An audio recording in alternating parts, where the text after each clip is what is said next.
are you all doing? Welcome back to the vlog. I'm Gabby and I live in North London. My lovely husband and my gorgeous dog Hobbes, who you will see in a bit. And today is Sew and Tell, or it's kind of Sew and Knit and Tell, because I've got a finished object with my knitting to show you as well. So I've got loads to show you because this is kind of since November, so very much December and January's makes, and there's a few from November as well that I couldn't show you for various reasons.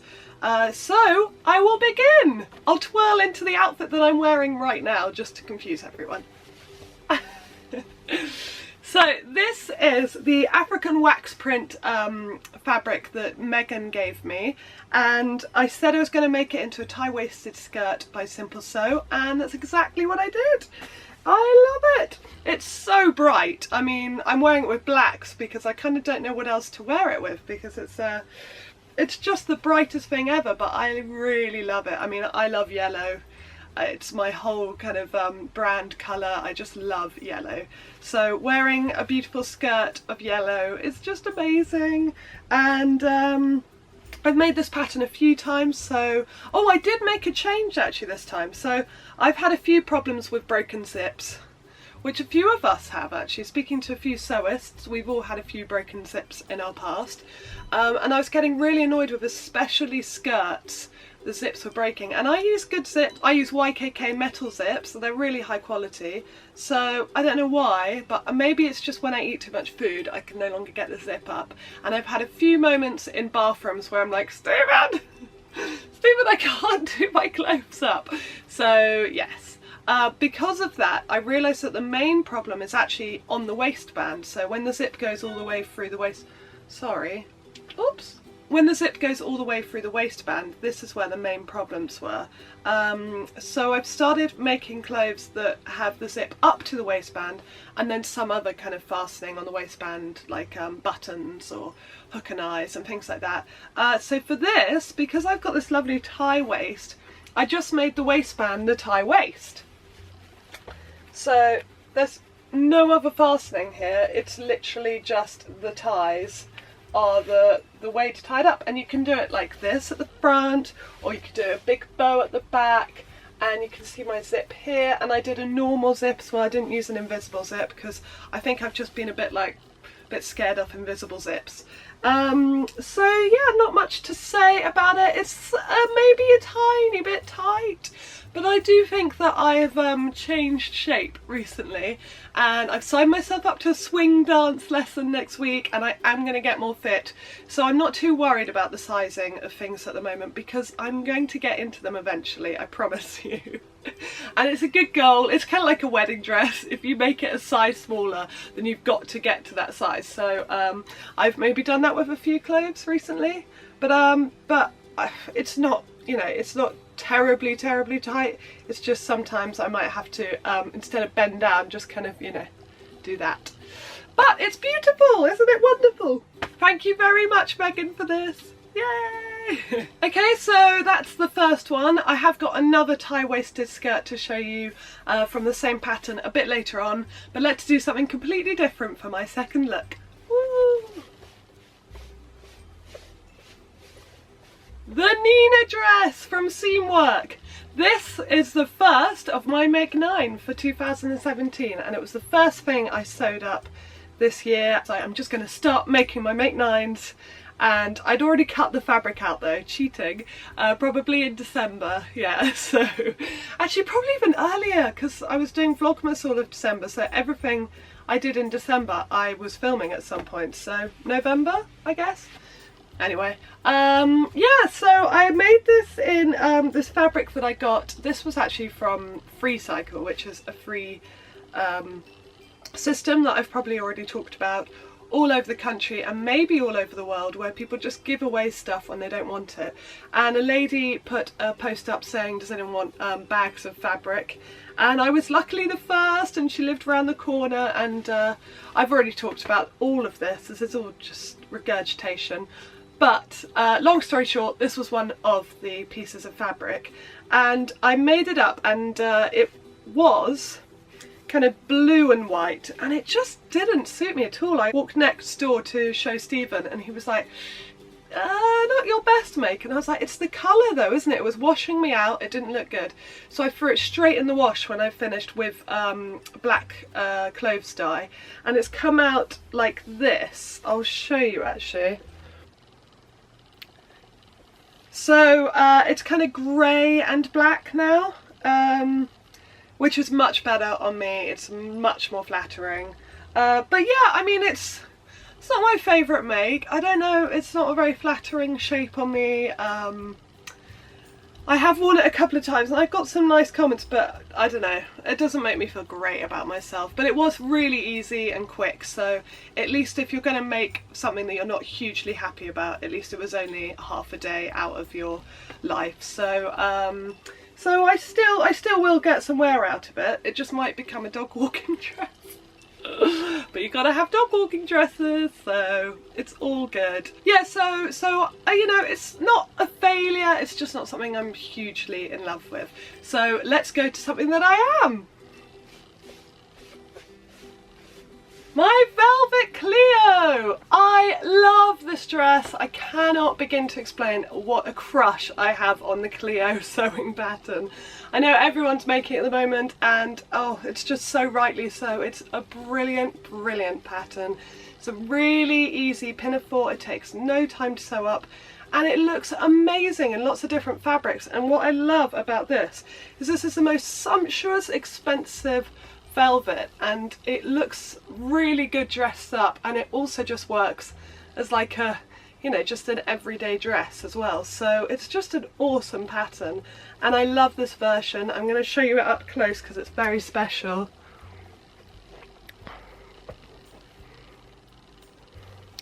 Although obviously black velvet is not the easiest to see. I just don't have anything really to say. I didn't use any contrasting top stitching. I just wanted it to be classic black and beautiful, and it's just so wearable. And I have paired it with one of my Christmas makes because of course I'm going to show you them. This is just it was quite a cheap jersey. It's not the best quality.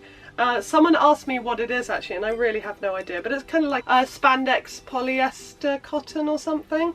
And it was from eBay. It was $2.99 a metre, I think. And I just love the checks. But I think it's a really effective top. And yes, I might look quite festive right now, but I still think it's pretty awesome. And we'll probably still get some wear throughout the year. And that's all I've got to say for that. I absolutely love it, and I will do the spin into the next.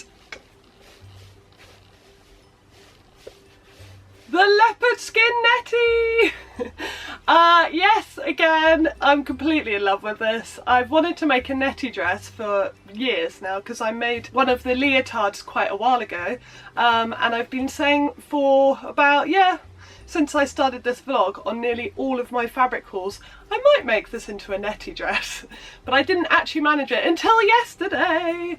So it was really funny actually. I went out for quite a casual dinner last night and I was like, I am wearing my leopard skin netty, I don't care what anyone says. And I was incredibly overdressed because it is a very luxurious dress. Again, this is velvet, it's velveteen I guess, but it's so soft. I showed it in my fabric haul, so I won't bother coming up close to show you because you probably won't be able to see anyway.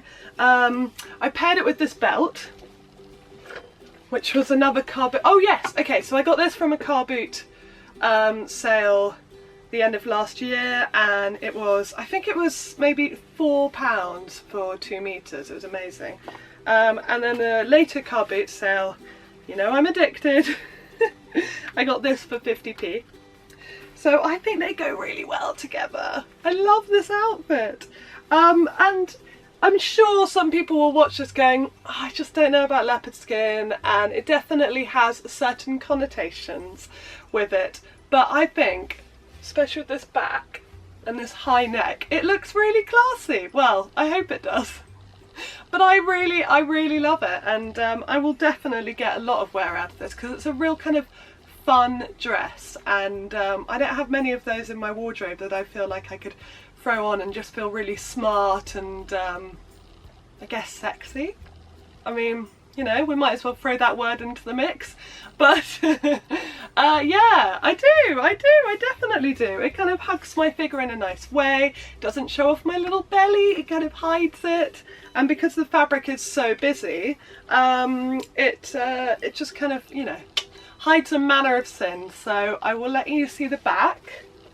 I went for the medium back and the high neck version of it, and I think that works really well. I was wondering about the scoop neck, but then I was like, no, not in leopard skin, I've got to go for the high neck. And yeah, I just, again, it was a really quick sew. I think by the time I cut it out, I probably started about 2 o'clock yesterday, and I was out the door wearing it at 6, so not bad, not bad. All right, next look. The polka dot Clio! This was my first Clio, and this started my love affair with it. And this is fabric, sorry, I've got fluff on it. I used the Gleaner, but I've obviously kind of still got fluff on it. I got the fabric from Rolls and Rems in the Remnants, and it was one of the first pieces of fabric I ever bought. And it's basically furnishing fabric. It's really thick, kind of a linen mix cotton, and really sturdy and perfect for this dress. So I was really excited when I got the Clio pattern. I was like, what am I going to make with it? And I really want it to be something, you know, bright and colourful and maybe a print. And I saw this at the bottom of my stash and I was like, oh, of course, it's great. And I also have this fabric in black, so just saying, there might be another Clio coming very soon. Yes, love it. Love I got the buckles from my local haberdashery, and they're really cute, and I like the brassiness. I'm going to show you. And I've also got a little So Crafty badge here with it that you might want to see. It's a tape measure, and I've just paired it with a ready-to-wear shirt that I got from, guess where, a car boot sale, also for 50p. That was a real bargain. And you can't see, but it's got treble clefts on the pockets. It's got like a double pocket. It's a really cool thing, and every time I see it I go, oh, I've got to learn how to embroider, because I'd love to put things like treble clefts on my clothes. That would be brilliant. Seeing as I'm a musician, it kind of fits. So yeah, I mean, I just don't really have much to say when things go really well. Just like the velvet one, it was a really quick, easy sew. I will show you the back. And I used a really similar colour thread so that it can't be seen. Ah yes, I do have something to say. I am really upset with my pattern matching on this, because look how close it was to being pattern matched, but no cigar. And it's just really frustrating because it's right down the middle. So of course I will draw your attention straight to the bits I don't want you to see. That's how us sewers do it. Anyway, let me spin into the next make. This is a 2-in-1. It's the red knitted cardigan and those tartan shorts. What should I talk about first? Okay, the cardigan, because then I'll take it off and you can see the shorts better. If you follow my blog or my Instagram, you probably would have seen this cardigan pop up. We did this great photo shoot in my local phone box and it was hilarious. But anyway, and it wasn't finished, so I had to do my Minerva Crafts blog. It was due on Saturday, and I've been knitting like a demon. So the first week of New Year, I was just going mental. It really was crazy. Yeah, so I didn't have the borders done. I hadn't blocked it. There was something else as well, like pretty major, that I hadn't finished, but I just had to show where it was up to.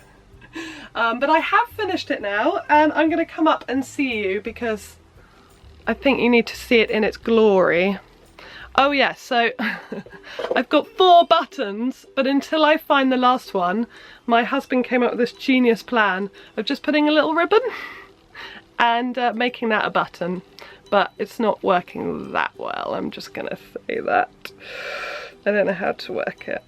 Anyway, it's a nice idea, I just, yeah, whatever. Anyway, so look at the beautiful cabling.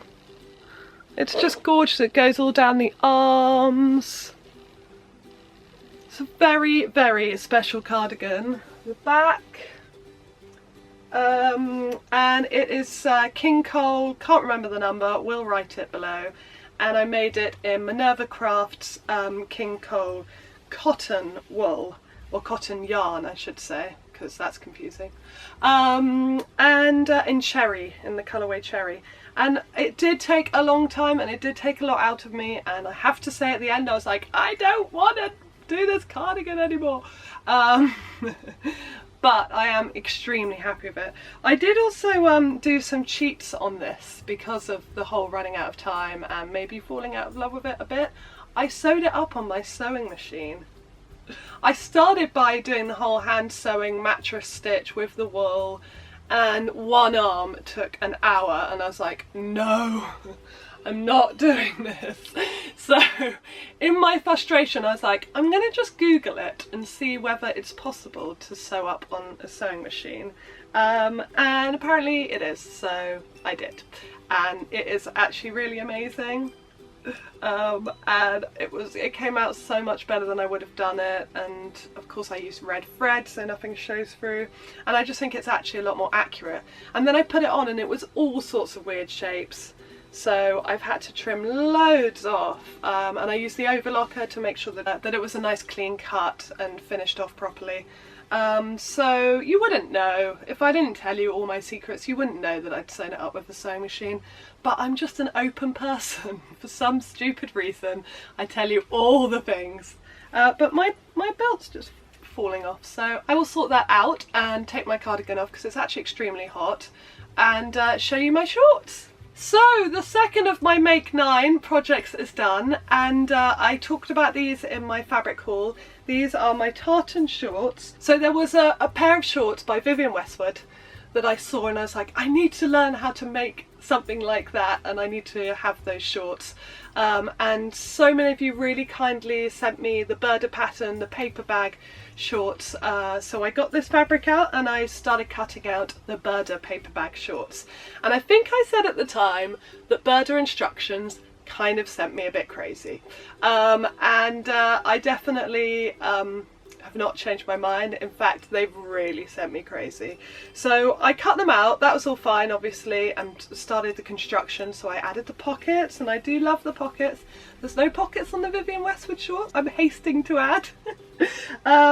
And so that's an added bonus. So yeah, so I put the pockets in, constructed the actual shorts, so the outside leg and the inside leg, put them together, sewed up the crotch until the fly. So there was meant to be a fly zipper, and I got to that point, and honestly those instructions, it was just like, I don't know, it's like a different language to me, and I couldn't understand any of it. And I kept looking on YouTube and I saw lots of brilliant fly zip tutorials, but they weren't with the parts that I had to make the fly zip work on my shorts. You had to like attach the facing and then put it, oh I don't know, so being me, I was like, I'm gonna do this my own way, put away the pattern. I sewed up where the zip fly would be, and I just made a seam the whole way round the crotch, and I thought, where should I put the zip in?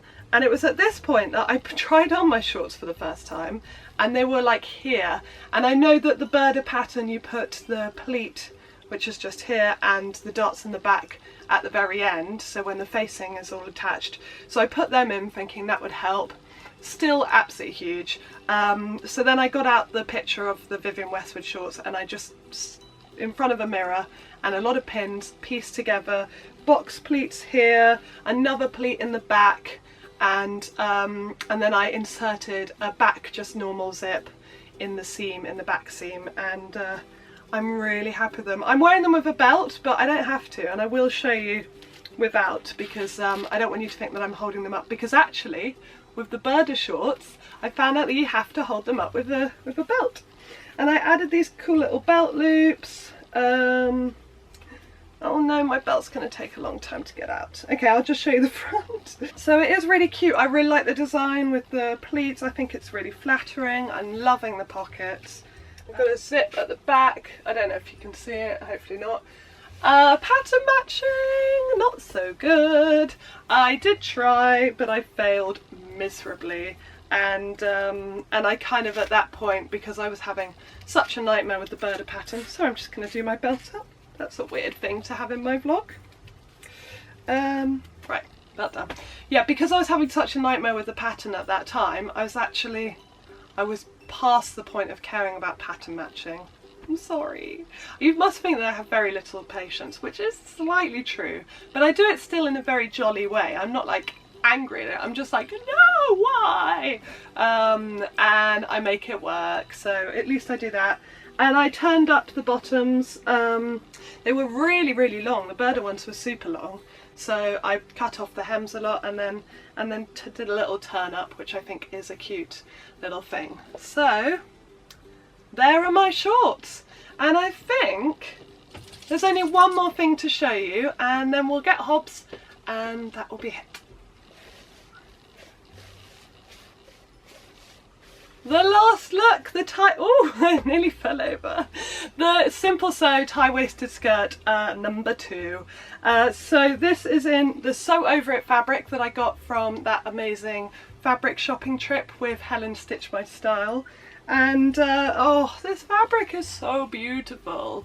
It's just amazing. It's like a really lightweight wool with maybe linen mix, I think. And I know that Lisa Comfort has made something from this. I can't remember what it was. It might be a pencil skirt as well. But anyway, this is the Simple Sew tie-waisted skirt. And I did the invisible zip on this one, and so far so good, so fingers crossed. And yeah, it's just really, it hangs in a very different way to how the structured African wax print does. So it's a very different skirt, but exactly the same pattern. And I love making things back to back and seeing how different they are with different fabrics. So yeah, I'm just really happy with this. I really love pairing it with this jumper, because I've had this jumper for many years and it's shop bought, but I just love the way they go so well together. And also goes very well with my knitted cardigan, but it's too hot to put that on again. So shall I get Hobbes and we'll say goodbye? Alright, I've got the heavy dog. He's really heavy and squirmy and not very happy about this. But if you guys like Hobbes, and I don't understand that you wouldn't because he's so gorgeous, you must look out on my blog on Saturday, because I finally have made him a coat and it is completely adorable. So he's a very reluctant dog, but I think you'd really enjoy it, so I might share that with you on another vlog later. But yeah, that was a lot of things that I've made. There's actually still more, but I kind of thought I'd already shown them to you in Vlogmas, and they just, I don't know, they just didn't warrant filming, I felt. So I'm off to a good start, which is great this year. I was going through a bit of a slump. I'd lost my sojo a little bit, I have to admit, but I'm totally out of it. This week's been so much better, and I've started cutting out my coat, so I can't wait to show you that. Sorry, Hobbles. Oh, I know, it's really uncomfortable. Yeah, I've started cutting out my coat, so that's really exciting. So, okay, before I drop the dog, let's just say goodbye, and we'll see you next week. I hope you're all well. Lots of love. Bye!